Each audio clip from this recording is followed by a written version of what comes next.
The night before my wedding, my father asked me one final question. "Do you trust your fiancé?" He didn't ask it gently. He asked it like a man already holding the answer and daring me to lie. I remember standing in my childhood bedroom, the one with pale blue walls my mother had chosen before she died, my wedding dress hanging from the closet door like a silent witness. Outside, the house was loud. Relatives arriving from out of state, my aunt arguing with the caterer, my cousin laughing too hard in the hallway. I said yes. I shouldn't have. I was supposed to marry Daniel the next afternoon. Daniel, polite, ambitious, careful with his words. Daniel, who had proposed in front of my entire family on my father's birthday, with a ring that cost more than my first car. Daniel, who looked at me like I was safe, predictable, acceptable. What I didn't know then was that 3 hours before that proposal, my father had already made him a different offer: money, loyalty, silence, and my cousin. Let me explain the family first, because none of this makes sense without them. My father was not a cruel man.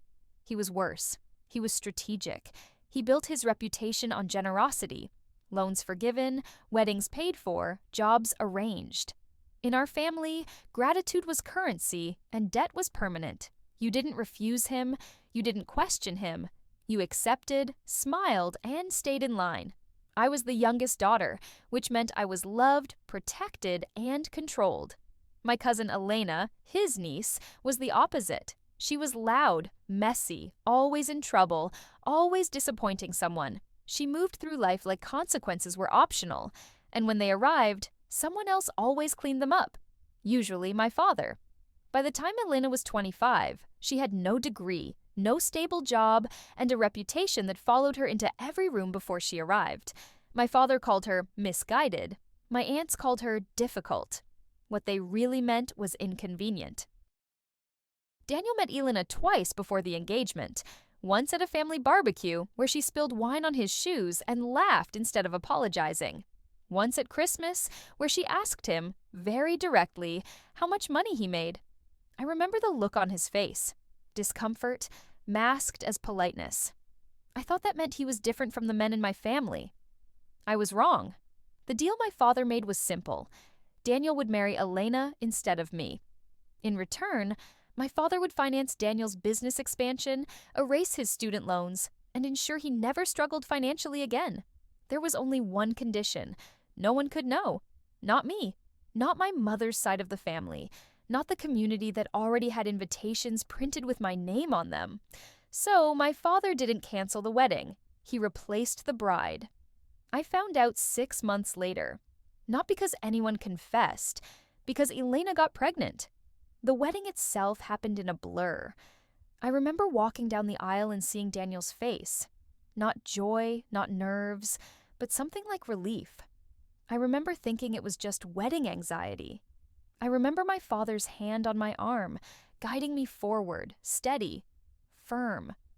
I remember my cousin sitting in the second row, wearing black. At the time, I thought it was jealousy. Now I know it was rehearsal. 3 weeks after the honeymoon, Daniel changed. He stopped touching me casually. He took phone calls in other rooms. He began coming home late with excuses that didn't quite fit. And my father, who had always checked in daily, went silent. When I asked him why, he smiled and said, "You're married now. You don't need me hovering." That should have terrified me. Instead, I tried harder. The truth came out on a random Tuesday afternoon, delivered by a woman who had no idea she was detonating my life. Elena. She showed up at my door unannounced, eyes red, hands shaking, carrying ultrasound photos. She didn't cry at first. She laughed. A sharp, hysterical sound that didn't belong in my living room. "He picked you," she said. "I can't believe he picked you." I didn't understand. I told her she was drunk. She told me my father paid Daniel to marry her, and that Daniel refused. Not because he loved me, because I was easier. By the end of that conversation, my marriage was already dead. I just hadn't buried it yet. My father didn't deny it when I confronted him. He sat across from me in his study, hands folded, expression calm. "I was fixing a problem," he said. "You destroyed my life," I replied. "No," he corrected. "I redirected it." He told me Daniel had agreed, initially, that he'd taken the first payment, that backing out had cost him nothing. He told me Elena was unstable, that marriage would anchor her. He told me I was strong enough to recover. That was the first time I understood something essential about my father. Love was irrelevant to him. Utility was everything. The marriage collapsed quietly. No public scandal, no dramatic confrontations. Daniel left with apologies that sounded rehearsed. Elena disappeared from family gatherings. My father rewrote the narrative before I could object. And then, slowly, deliberately, I was erased. Phone calls stopped. Invitations vanished. Holidays passed without my name mentioned. I lost my family the way you lose blood. Gradually, until one day you realize you're too weak to stand. But this is not a story about what they did to me. It's about what they never expected me to do next. Because while they were busy managing appearances, I was learning how to survive without permission. And when they finally saw me again, years later at my brother's wedding, they didn't recognize the woman standing in front of them. They only saw the consequences of their own choices. People think losing a family is loud. They imagine screaming phone calls, public confrontations, doors slammed so hard the walls shake. That isn't how it happened. They simply stopped reaching for me. And when I reached back, there was nothing to hold on to. The first holiday after my marriage ended was Thanksgiving. I cooked anyway. That detail matters. I roasted a turkey for 4 people, though I lived alone. I set the table the way my mother taught me. Plates aligned, napkins folded, silverware placed with quiet precision. I lit the candles at 6 o'clock out of habit, then sat there listening to the clock tick. No one called. No one texted. My phone stayed silent on the table like an accusation. That was when I understood the rule had changed. I wasn't being punished. I was being written out. My father had always controlled the narrative. Now he controlled the absence. When relatives asked about me, he gave gentle, dismissive answers. She needs space. She's finding herself. She's been emotional. Words designed to make concern feel unnecessary. And they worked. I ran into my aunt at the grocery store that December. She hesitated when she saw me, like she wasn't sure whether I was still allowed to exist. "Oh," she said finally. "You look... well." I told her I was. She nodded too quickly. "Your father says you've been busy." Busy was what you said about people you didn't plan to invite back. Elena, meanwhile, became visible again. Not in a triumphant way, in a managed way. My father paid for her apartment, paid for prenatal care, paid for silence. The baby, the proof of the deal gone wrong, was reframed as a blessing, a second chance, a reason for the family to rally, not around her, around him. Daniel married her quietly. No white dress, no speeches, no photographs posted online. Just a courthouse ceremony and a new last name. I wasn't told until it was already done.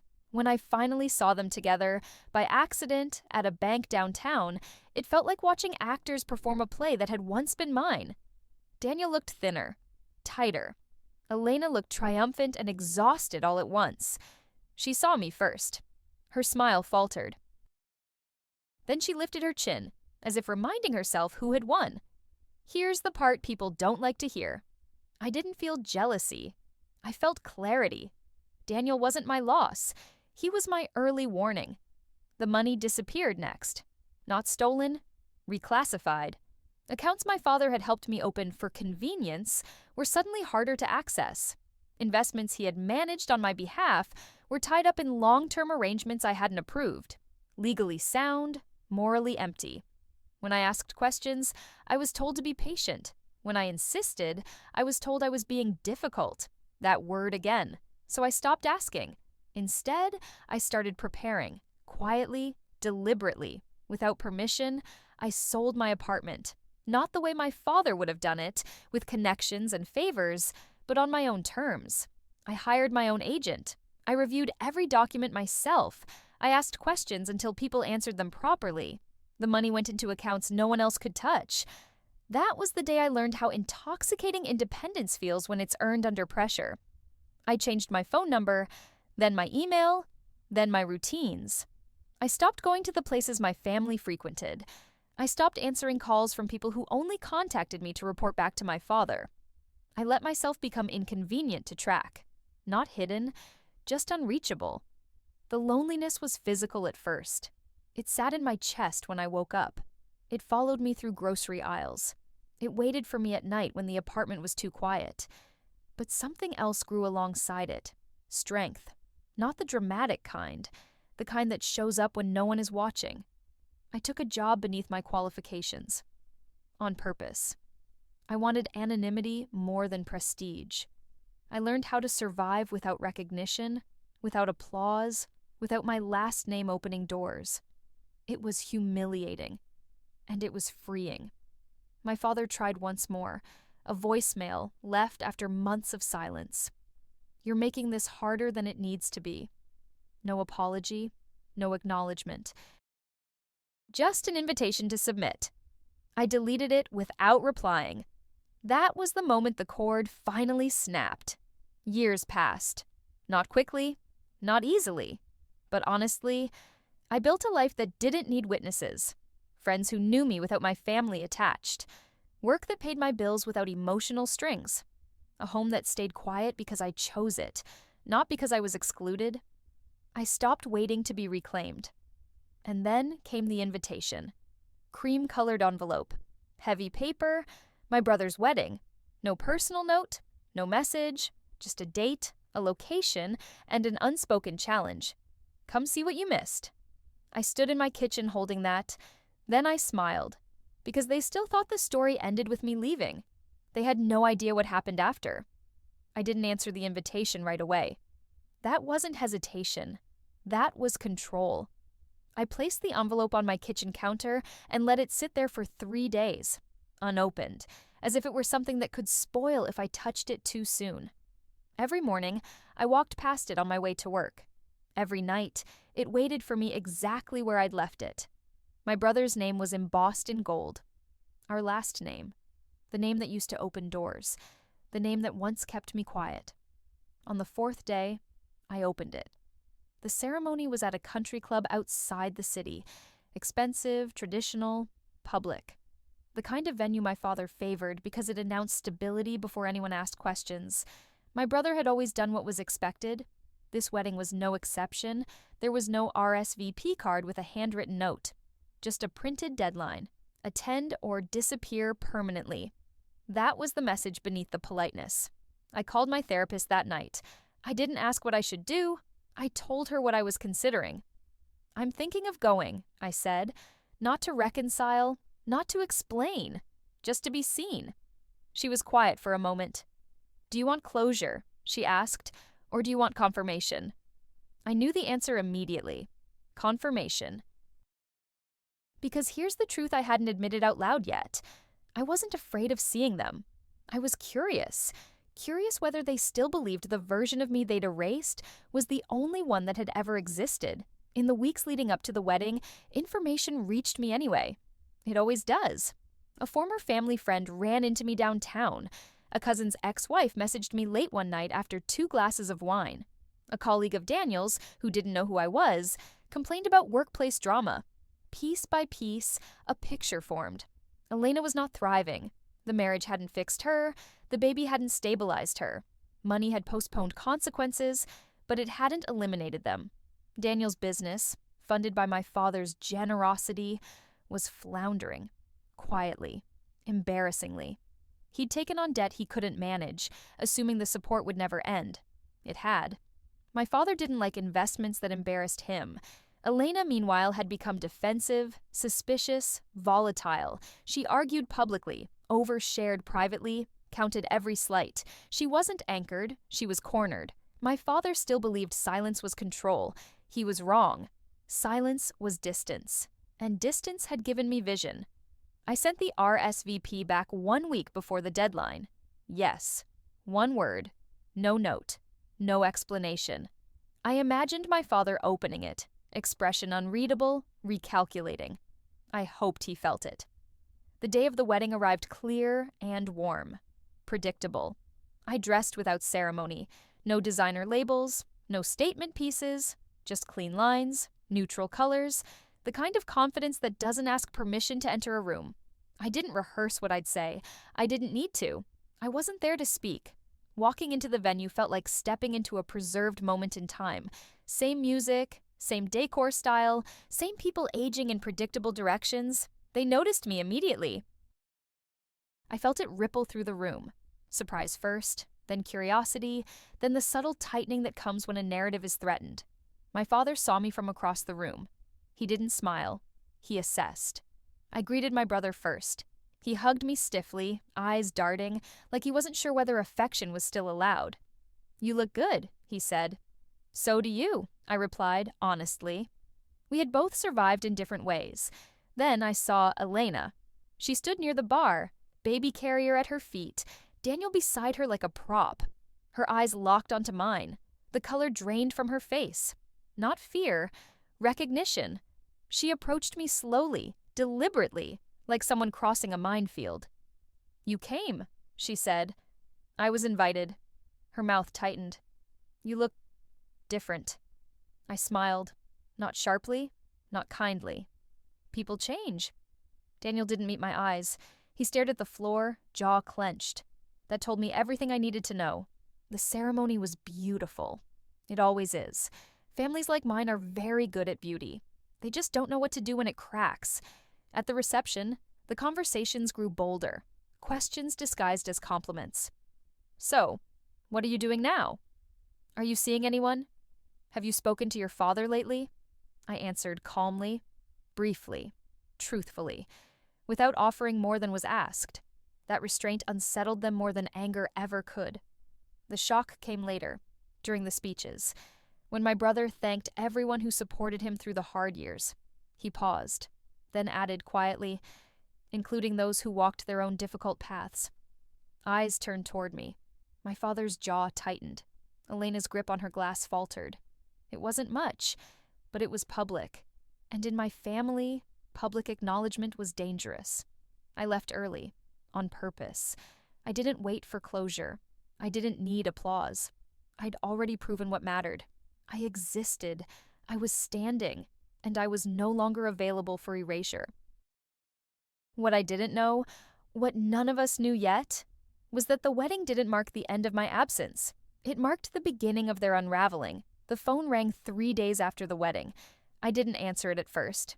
Not because I was busy, because I recognized the number. My father's assistant. She had called exactly twice since I disappeared. Once to confirm an address change. Once to ask whether I still wanted a storage unit billed to my name. Administrative contact only. Emotions scrubbed clean. So, when I let it ring out, that was intentional. I wanted them to feel the delay. She called again an hour later. This time, I answered. "Yes," I said. Not hello, just yes. There was a pause on the other end. "Your father would like to speak with you." Not wants. Would like. Even now, they framed access to him as a courtesy. I said nothing. Silence has weight when you stop apologizing for it. "He's concerned," she added carefully. That was new. I told her to put him through. My father didn't start with my name. He started with context. "Elena isn't well," he said. "There's been some instability." I leaned back against my kitchen counter and waited. He hated that. "Daniel's business is under review," he continued. "There are liabilities. Still waiting." "You were always good with details," he said finally. "With structure." There it was. The reach. "You didn't call me to update me," I replied. "You called because something is failing." A pause, then colder. "This family is facing unnecessary exposure." I smiled. That word again. Utility. Elena had been arrested the night before. Not dramatically, not publicly. A domestic dispute. Neighbors called it in. The police found more than shouting. Evidence of substance abuse, unsafe conditions, a child present. No charges yet, but a report existed. And in my family, records were lethal. My father wanted me to help. Not emotionally, structurally. He wanted me to advise, to smooth, to quietly neutralize risk. He didn't apologize. He didn't acknowledge the past. He offered relevance. I'm not available, I said. The line went still. You misunderstand, he replied. This affects all of us. No, I corrected. It affects the system you built. I'm not part of it anymore. That was when he lost his temper. Not loudly, sharply. You wouldn't have anything you have without this family. There it was. The debt myth. I kept my voice steady. You didn't give me what I have now. You tried to take it. Silence. Real silence. The kind he wasn't used to surviving. He changed tactics. Your cousin needs stability, he said. The child needs protection. You used that argument before, I replied. It didn't work then either. You're being cruel. No, I said. I'm being accurate. We ended the call without resolution. That terrified him more than defiance ever could. What he didn't know, what none of them knew yet, was that I'd already been preparing for this moment. Not revenge, containment. Because when families like mine start collapsing, they don't go quietly. They pull, and I wasn't going to let them drag me back under. The next day, I received another call. Not from my father, from Elena. She didn't accuse, she didn't shout, she cried, raw, panicked, disorganized. She said my name like it was a lifeline she didn't deserve, but hoped would still hold. They're going to take my baby, she said. That was the first time I felt something break open inside me. Not pity, responsibility, not for her, for the truth. I didn't promise anything. I asked questions, specific ones, dates, names, documents. She answered badly. That told me everything I needed to know. By the time we hung up, I understood the situation completely.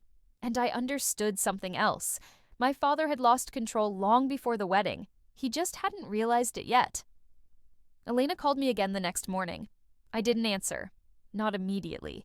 I needed to decide something first. There is a difference between compassion and entanglement. I learned that the hard way. Compassion observes clearly. Entanglement clouds judgment. And my family thrived on confusing the two. I made coffee. I sat at my kitchen table.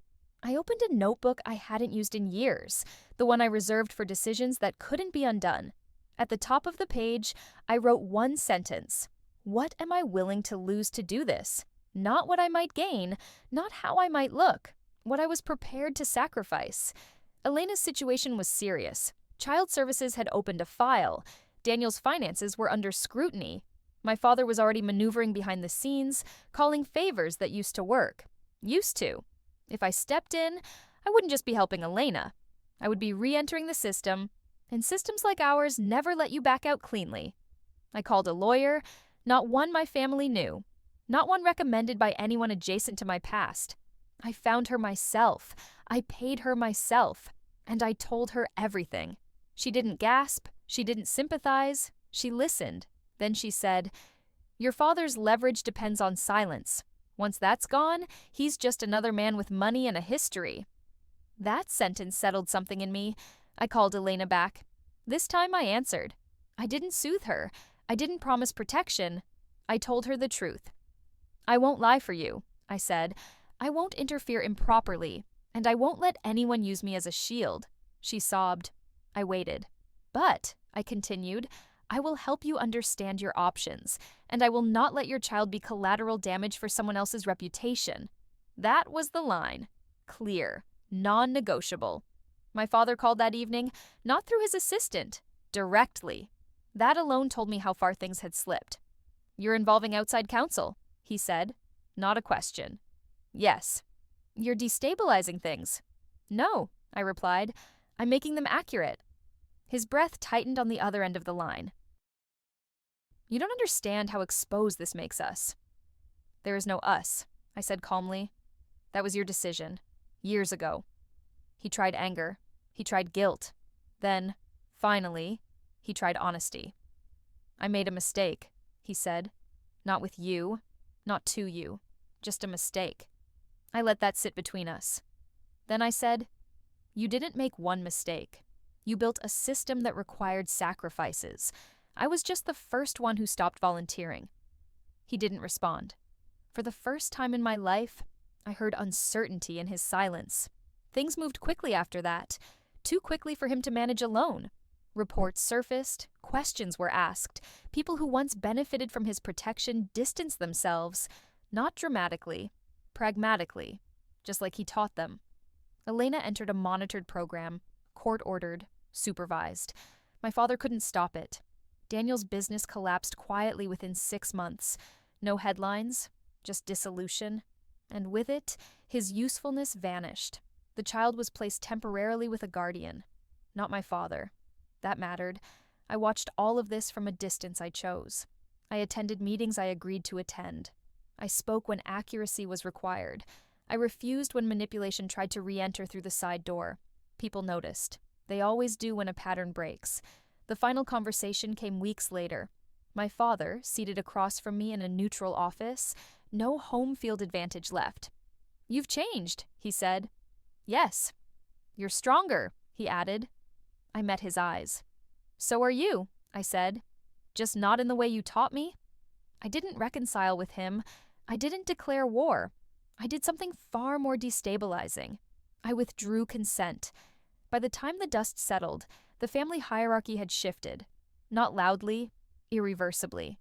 And for the first time since my life had been redirected without my permission, I was standing exactly where I chose to be. 5 years passed. Not quietly, just without witnesses who felt entitled to comment. I built my life the way you build something meant to last. Slow, deliberate, reinforced at every joint. No shortcuts, no favors, no debts disguised as generosity. Every decision answered one question only. Can this be taken from me? If the answer was yes, I redesigned it. I changed industries. Not because I failed where I was, but because I recognized a ceiling I hadn't agreed to. I retrained at night, studied on weekends, asked questions without apologizing for them. People noticed. Not my last name, my work. That distinction mattered more than I'd expected. I moved again. This time not to disappear, but to arrive fully. A city where no one knew my father. A neighborhood where my history didn't precede me. A home purchased in my name alone, paid for without leverage. The first night I slept there, the silence felt earned. I didn't track my family. I didn't need to. Information has a way of surfacing when you stop chasing it. Elena stabilized, then relapsed, then stabilized again. Daniel left the state, then the country. My father downsized, not financially, but socially. Invitations slowed, calls went unanswered. People he once controlled learned they could survive without him. He aged, not gracefully, just visibly. And I succeeded, not spectacularly, sustainably. The kind of success that doesn't impress at weddings, but endures long after the music stops. The call came on a Wednesday afternoon, from my brother. We hadn't spoken in over a year. "I'm getting married again," he said. I waited. "I want you there." That was it. No qualifiers, no conditions, just an invitation without strategy. I said yes. This time, without hesitation. The wedding was smaller, more honest, different venue, different energy, and this time, when I walked into the room, no one stiffened. They recognized me, not as a threat, as a fact. My father was there, older, quieter, watching instead of managing. When our eyes met, he nodded. Not approval, acknowledgement. That was all he had left to offer. Elena wasn't invited, Daniel wasn't mentioned, no one tried to rewrite history. That mattered. During the reception, someone asked me what I did now. I answered plainly. They nodded, impressed, but not intimidated. Perfect. Later that night, standing alone on the balcony, my brother joined me. "I should have protected you," he said. "Yes," I replied. No comfort, no absolution, just truth. He accepted it. That mattered too. I didn't stay late. I never do. I left knowing something fundamental had shifted. They no longer wondered what became of me. They knew, and they couldn't reach it. Because I had learned the final lesson my family never intended to teach me. Strength isn't loud. It doesn't argue. It doesn't explain. It simply remains. The call came from a number I hadn't saved. I knew who it was anyway. Some instincts don't fade, they sharpen. "I don't have much time," my father said. No greeting, no buffer, straight to urgency. That was how he always spoke when he wanted something. We met in a neutral place, a quiet cafe near the river. Glass walls, public enough to keep him civil, impersonal enough to keep me steady. He stood when I arrived. That alone told me how much had changed. He looked smaller, not physically, structurally. The posture of a man no longer certain the room would bend around him. "I won't keep you long," he said. I nodded. That was permission enough. He didn't start with apologies. He never learned how. Instead, he framed the past as weather. Things were different then. I did what I thought was necessary. I didn't know how it would affect you. Each sentence carefully shaped to avoid ownership. I listened, not to argue, to measure. Then he said what he came to say. "I want to fix things. Not with you, just things." I asked the only question that mattered. "What does fixing look like to you?" He hesitated. That hesitation mattered more than his answer. "Being a family again," he said. "Letting the past rest. I'm getting older. I don't want regrets." There it was. Legacy anxiety. The need to be remembered gently. I stirred my coffee. Let the silence do its work. "You don't want reconciliation," I said calmly. "You want absolution." His jaw tightened. "You're still angry." "No," I replied. "I'm precise." He leaned forward. "I protected you," he said. "Everything I did was to keep you safe." I looked at him steadily. "You taught me safety meant obedience," I said. "I unlearned that." He didn't deny it. He shifted. Another tell. "People are asking questions," he said, "about Elena, about Daniel, about money." "Ah, there it was. Reputation." "You're afraid of the ending?" I said. He didn't respond. That was confirmation. I told him the truth. "I won't speak publicly, I won't correct anyone, and I won't defend you." His eyes flicked up sharply. "That's not forgiveness." "No," I agreed. "It's neutrality." He tried one last time. "Don't you want peace?" I smiled. "I have peace," I said. "You're confusing it with comfort." When we stood to leave, he reached out, hesitated, then dropped his hand. A lifetime of control undone by a single boundary he couldn't cross. "You raised a strong woman," he said quietly. I met his eyes. "You raised a compliant one," I corrected. "I became strong without you." We parted without ceremony. No embrace, no promise, no future meeting scheduled. That mattered. 2 months later, I heard he was ill. Not seriously, but noticeably. Enough to make people whisper. I didn't visit. I didn't call. I didn't owe an audience to decline. Forgiveness, I learned, isn't something you grant to relieve someone else's fear. It's something you choose only if it doesn't cost you yourself. And I had already paid enough. The reckoning didn't arrive with a collapse. No public scandal, no courtroom spectacle, no family meeting where truths were finally confessed. It arrived the way real consequences usually do. Quietly. My father's health declined in increments small enough to deny. A missed event here, a canceled lunch there, an assistant who started returning calls instead of transferring them. People noticed, but they didn't ask questions. They adjusted. That's how influence fades, not with resistance, but with rerouting. I heard about it through third parties. A former colleague mentioned my father had stepped down from a board for personal reasons. A distant relative asked, too carefully, whether I was back in touch. I answered honestly, no. They nodded, as if that explained everything. It did. Elena disappeared again. Not dramatically, just offline. No social presence, no updates, no curated redemption arc. The child was placed permanently, with stability, with supervision, with people who weren't trying to repair their own failures through parenthood. That mattered more than blood ever did. Daniel never resurfaced, which told me something important. Men like him don't vanish unless there's nothing left to leverage. One afternoon, nearly a year after that cafe conversation, I received a package, no return address. Inside was a single folder. My name typed neatly on the tab. It contained documents, not apologies, not letters, paperwork, transfers finalized, accounts closed, responsibilities formally removed, a quiet severance, the last administrative tie cut cleanly. At the bottom was a handwritten note. One sentence. You were right to leave. No signature. I recognized the handwriting anyway. I didn't feel triumph. I didn't feel vindication. I felt something far steadier. Completion. That night, I went for a walk. The city hummed around me, unconcerned, alive, indifferent in the best way. I passed couples arguing about dinner plans, parents negotiating bedtimes, strangers laughing too loudly at nothing important. Life continuing without commentary. That was the moment I understood what my family never did.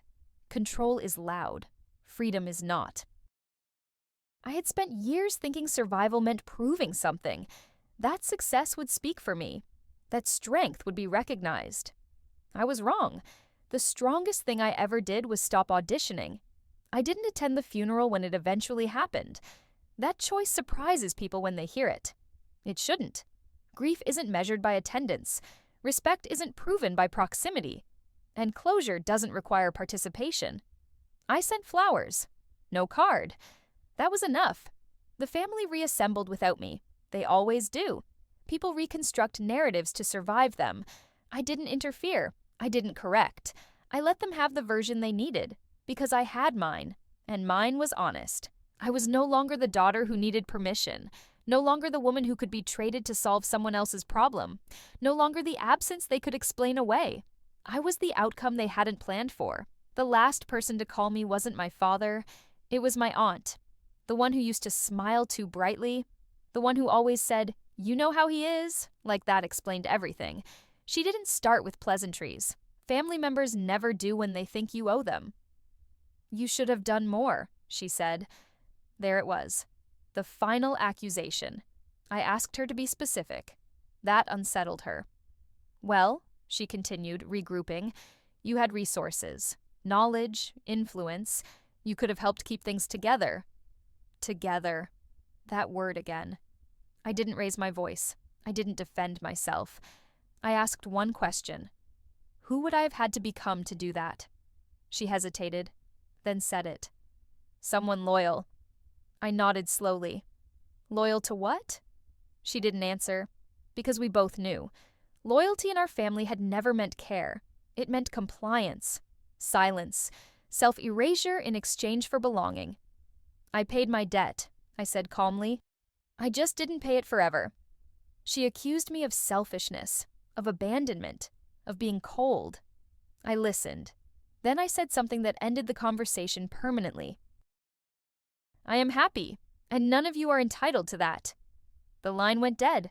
I expected to feel shaken. I didn't. What I felt was relief, because that was the last thread, and it snapped cleanly. Happiness didn't arrive all at once. It never does. It accumulated.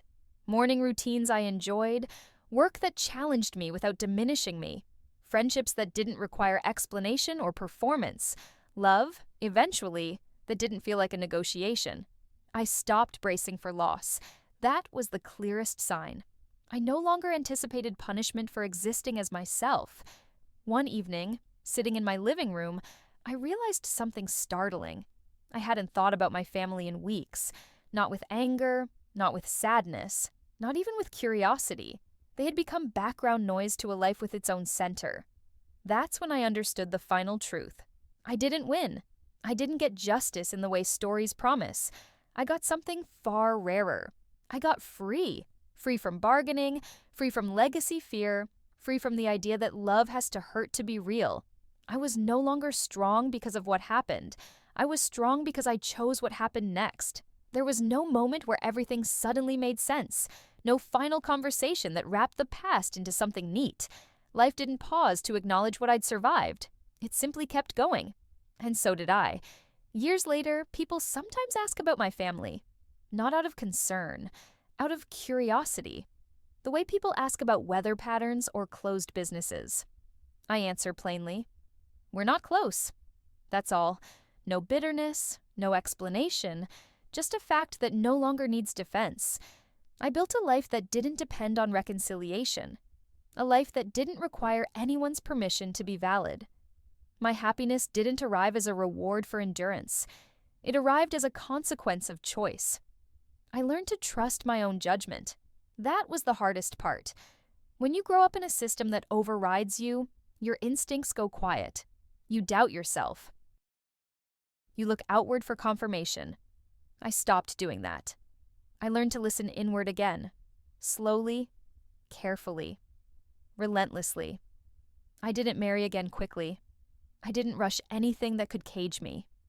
When love came, it was unremarkable in the best way. No bargaining, no performances, no roles to play.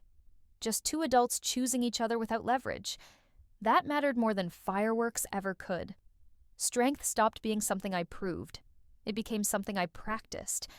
Boundaries held without anger, decisions made without apology, silence used as a tool, not a wound. Sometimes, late at night, memories surface. The wedding that wasn't meant for me, the deal I never agreed to, the years I vanished so I could survive. They don't hurt the way they used to. They inform. That's the difference. I don't hate my father. Hatred requires attachment. I don't forgive him either.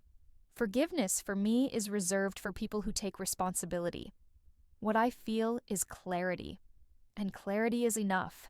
The family continued without me. Of course they did. Families like mine always do. They adapt. They revise. They tell stories that preserve their comfort.